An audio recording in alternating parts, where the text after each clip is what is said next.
Oi, pessoal. Como estamos passando agora já, desculpa, ambientados com essa nossa nova forma de trabalho. Peraí que eu tô ajustando minha cadeira. Essa nova forma de trabalho é nova para vocês, é nova pra gente, mas ela tem o seu lado bom, né? Como eu falei para vocês já por e-mail e tudo mais, nós devemos utilizar essa ferramenta a nosso favor. É uma forma da gente aprender, todos nós estamos aprendendo, né?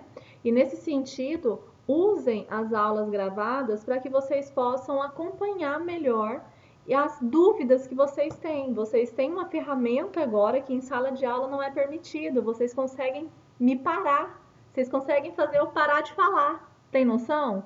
Então, peraí, Daneb, peraí.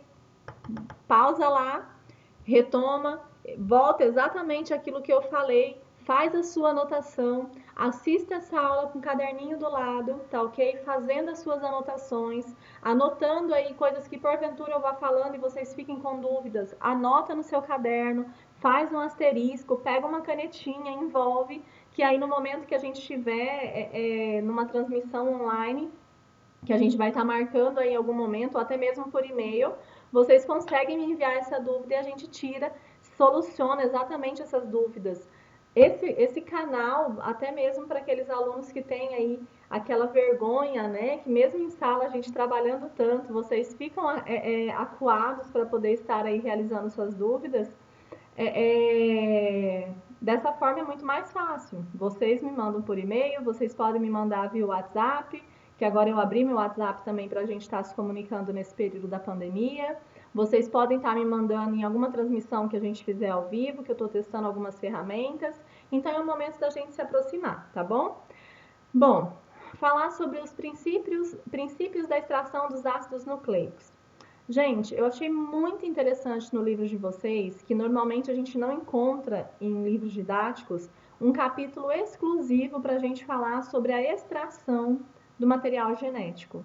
E isso é muito importante, tá? Pela minha experiência, eu vivenciei isso na pele, os prós e contras de tudo isso, então eu vou contar um pouquinho para vocês. E nesse sentido, vocês precisam compreender que uma extração bem feita, ela te facilita qualquer outra técnica molecular que você for usar depois para diagnóstico. O princípio básico é dentro de um processo de extração, desde o momento da coleta, né? Os riscos envolvidos, as contaminações que podem acontecer, as degradações que podem acontecer, para que você tenha no final desse processo de extração o seu material genético íntegro, te possibilitando partir para outras técnicas moleculares aí, para PCR, eletroforese, sequenciamento, etc., que a gente vai estar falando mais para frente. Então, o livro de vocês, ele traz uma parte exclusiva falando sobre isso, eu achei isso muito legal, e vocês têm como que eu posso dizer, vocês precisam compreender a importância desse material aqui, ok? Não passem batido nele. Bom, a importância. O material genético, tanto o DNA como o RNA, eles têm diferentes finalidades, ok? Dentro de uma análise molecular. Então, dependendo daquilo que você quer analisar, você vai ter que buscar ou o DNA ou o RNA, tá? Não sai por aí coletando material biológico da pessoa, extraindo as duas coisas, até porque você tem técnicas um tanto diferentes para você extrair DNA e para você extrair RNA, tá? Mas, basicamente, o que é mais utilizado hoje nos serviços de laboratoriais é uma extração a partir do DNA, tá? O DNA, basicamente, nós temos aí, para uso diagnóstico, uma maior sensibilidade, uma maior especificidade. Então, assim, a maioria das doenças, principalmente, que tem aí partido para análises moleculares, elas utilizam a técnica molecular como um padrão ouro, tá? Principalmente utilizando aí uma das técnicas principais é a PCR, né? Agora em tempos de pandemia, vocês já devem ter visto aí, devem ter visto a forma de análise, né, do material lá do SARS-CoV-2. Principal método para detecção é PCR em tempo real, então é uma técnica molecular, ok, peritos biomédicos? Então, nesse sentido, é muito importante conhecer, tá? Essa extração e o uso do DNA para essa finalidade. Na medicina, como a gente está falando aqui, identificação de doenças e prognóstico, ele pode ser utilizado para estudos filogenéticos, né? O que é isso? Estudos da evolução, aí, estudos de populações, estudos evolutivos de organismos, tá? De parentescos entre organismos. O DNA ele é muito utilizado. A análise genômica também, teste de paternidade, análise de perícia, tudo isso a gente usa DNA.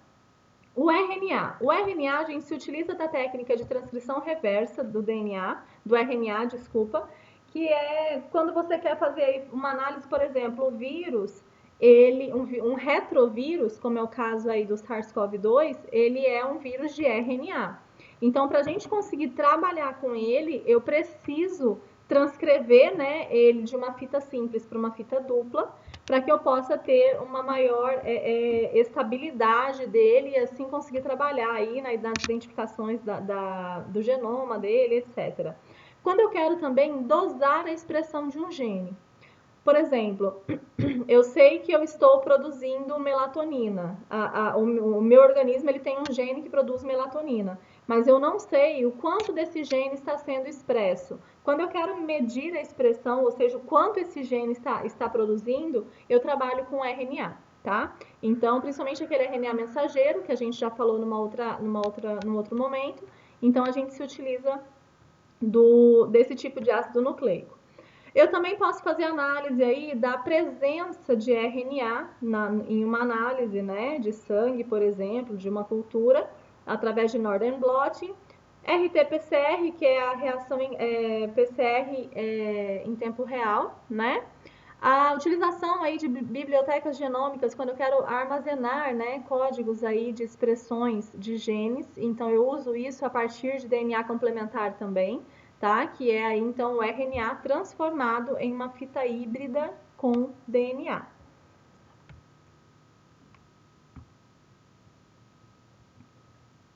Vamos lembrar um pouquinho sobre a estrutura dos ácidos nucleicos, ok?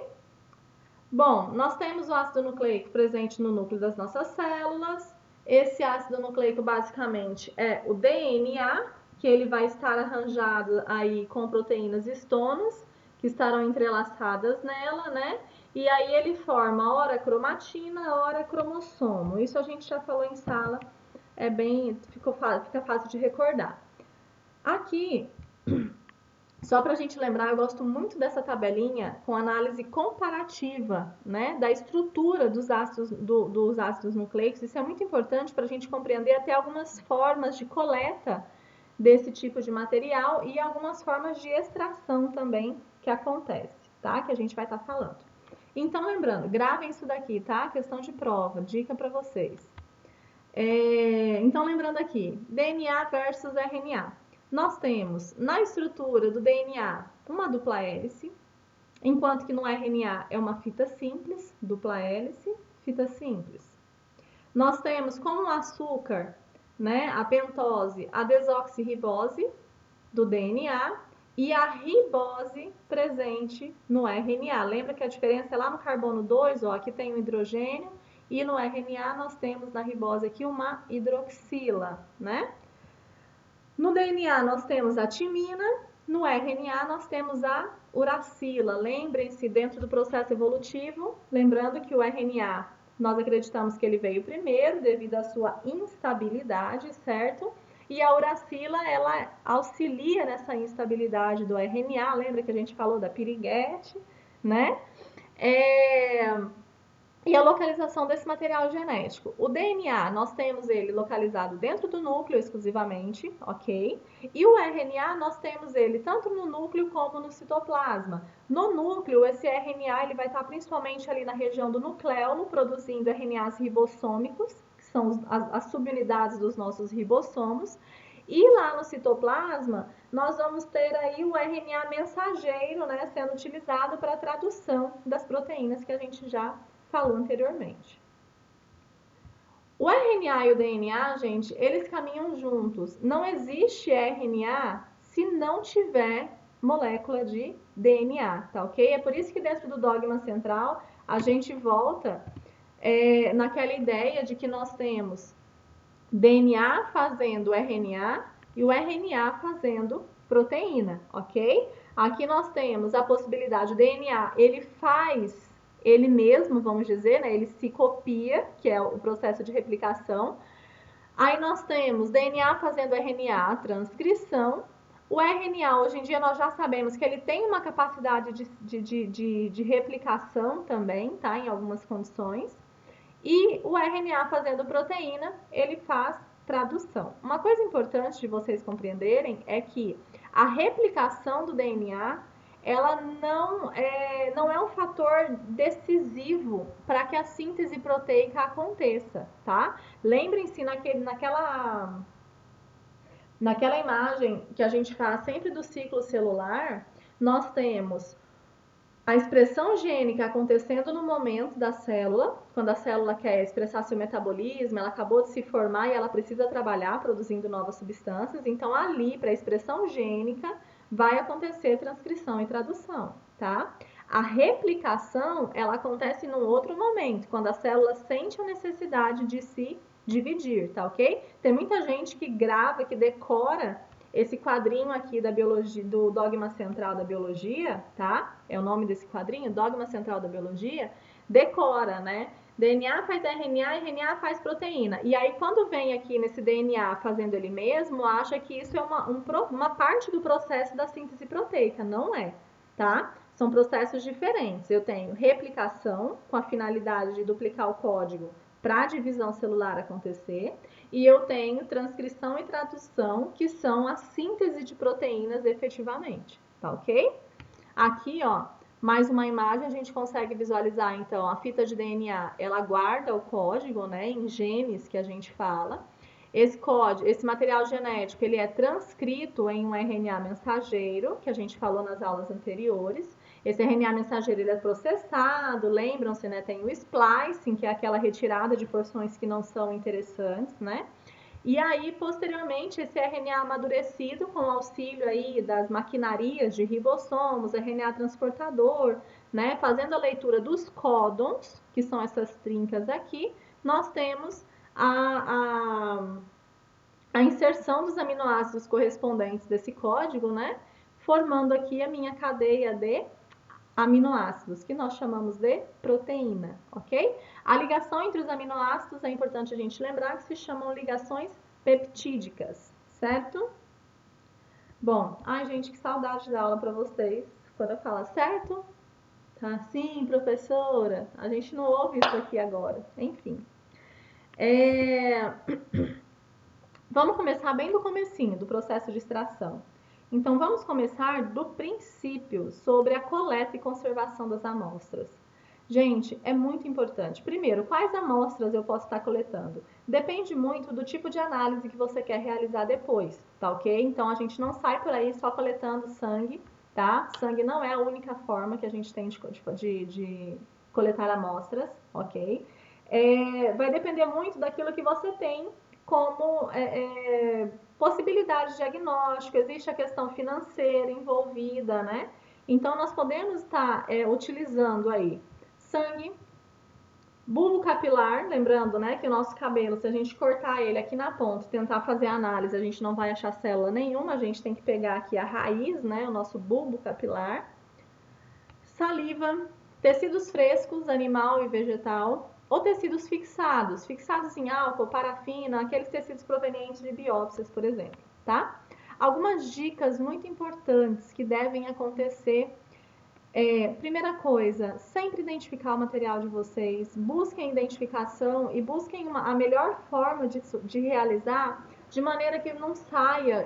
A gente tem que pensar sempre nas piores possibilidades, tá? Em acidentes, em você passar sua mão com álcool no tubo, e se você tiver somente com uma caneta ali, que não é a prova, a prova d'água, você vai perder a identificação do teu material, ou se você colocar algum papelzinho, né, algum adesivo, que a cola adesiva ela é muito fraca, facilmente pode sair ou se perder, se o tubinho suar, por exemplo, você perde essa identificação e aí você perde a sua coleta, tá? Então, identificação do material é essencial, ok? Depois, a quantidade de material que você vai coletar vai depender da técnica que você está utilizando também. Por exemplo, nós temos uma extração com sais, que é uma extração um pouco mais demorada e ela demanda uma quantidade maior de amostra de sangue periférico, tá? Para a gente estar utilizando aí a nuvem, né, de linfócitos que a gente tem ali disponível. Eu preciso coletar, por exemplo, 5 ml de sangue do paciente. Isso numa extração com sais. Para uma extração com kit, por exemplo, já é diferente. Hoje uma extração com kit, na verdade, eu estou um pouquinho desatualizada, mas uma extração com kit você consegue realizar com 50 microlitros, ou seja, com 2 gotinhas, ali 3 gotinhas do sangue do teu paciente, você já consegue fazer análise. Tem outras técnicas mais rebuscadas que precisa de uma quantidade menor ainda. Então, você não precisa sair coletando 10 ml de sangue, sendo que depois você vai descartar tudo, até mesmo para um controle, além do desconforto para o teu paciente, né? Vamos dizer assim, mas também numa questão de exposição, né, a esse material biológico, e, enfim. O material, se você coleta ele, se você tem uma coleta do material ali, é material fresco, você tem que conservar ele refrigerado até o momento da extração, tá? Então, tem todo um protocolo que as unidades laboratoriais elas estabelecem quando você tem uma coleta, um ambiente de coleta. Se você não vai extrair imediatamente, se você tem um ponto de coleta na rua de cima e você tem o seu hospital, o seu laboratório aí numa quadra abaixo, esse trajeto que você vai realizar, esse tempo aí que fica após extração, ele tem que estar, esse material seu ele tem que estar bem acondicionado em questão de refrigeração. É importante que se fracione as amostras, ok? Principalmente nos casos de congelamento. Galera, vamos pensar o seguinte: você foi lá para o Amazonas coletar, lá em Roraima, né? Que foi a última cidade aí a ter os casos. A última capital aí a ter os casos e tal, até esses tempos atrás ela não tinha. Então você foi para lá para você coletar o material genético, coletar o sangue para fazer as análises aí do corona. E aí, você conseguiu coletar de todos os casos que apareceram, tá ok? E aí você tá voltando para Anápolis. E nesse sentido, você vai fazer a sua extração. E aí, assim, você tem material daquela senhorinha que mora lá no interior de Roraima, mas que você conseguiu com muito custo o acesso a ela. E aí, vamos supor que esse material você está ah, trabalhando com ele no teu laboratório, já aqui em Anápolis, e de repente acaba a luz no teu laboratório. E você não está, é um final de semana, você não sabe disso e você não tem ali uma preocupação em relação, por exemplo, a geradora, qualquer coisa do tipo aí. Você perde essa amostra. E basicamente, ou você de repente acaba deixando cair um tubinho, né? Você acaba deixando durante o processo de análise, você acaba deixando cair ou contaminando ali o tubinho dessa senhora. O que você vai fazer? Você perde essa paciente. Essa paciente fica sem o diagnóstico. Quando você trabalha com fracionamento de amostras, isso te facilita em casos de você ter que refazer a análise, tá? Então, cada laboratório ele estabelece, né, o seu procedimento operacional padrão, seu POP, que a gente fala, e dentro disso é importantíssimo que as normas sejam seguidas, porque nesse sentido, até mesmo quando vocês forem elaborar esses POPs, esses procedimentos operacionais padrão, levem isso em consideração, tá? Você não pode ter somente uma amostra do seu paciente. Não estou falando de vocês saírem coletando 30 ml de sangue, não. Se você vai precisar aí de 5 ml, se você coleta, ou se você precisa talvez de 2 ml para análise, se você coleta 5, você já tem 2 amostras suficientes, né? Você fraciona isso, coloca paciente 1A e paciente 1B, vamos dizer assim, né? Até que você tenha o diagnóstico dela todo fechado. Uma vez que tem ele todo fechado, você vai guardar isso por mais um tempinho, depois você vai entrar com descarte, tá? Mas isso é muito importante. Material necessário para uma extração. Então, Danebe, achei legal, quero montar um laboratório com você. O que a gente precisa estar estruturando nesse laboratório? Bom, material básico para um processo de extração. Hoje nós temos kits que eles aceleram muito esse processo, né? Nós temos máquinas que te permitem a extração e a análise imediata. Só que é claro, quanto mais rebuscada a técnica, mais caro é, certo? Então aqui eu estou falando para o mínimo necessário, tá? Para um processo de extração. A gente precisa de centrífuga com vários rotores, tá ok? Um rotor para vários tipos de tubos, tá? Para tubos Falcon, que são tubos com diâmetro maior, tubos menores, o próprio tubinho de EDTA. Então você tem você tem vários rotores diferentes. É necessário uma capela de exaustão, é necessário banho-maria com termostato, tá? Ou termômetro. Tubos de polipropileno. Polipropileno é como se fosse um plástico, ok? O DNA ele tem que ser o material genético ele precisa ser extraído em tubos plásticos.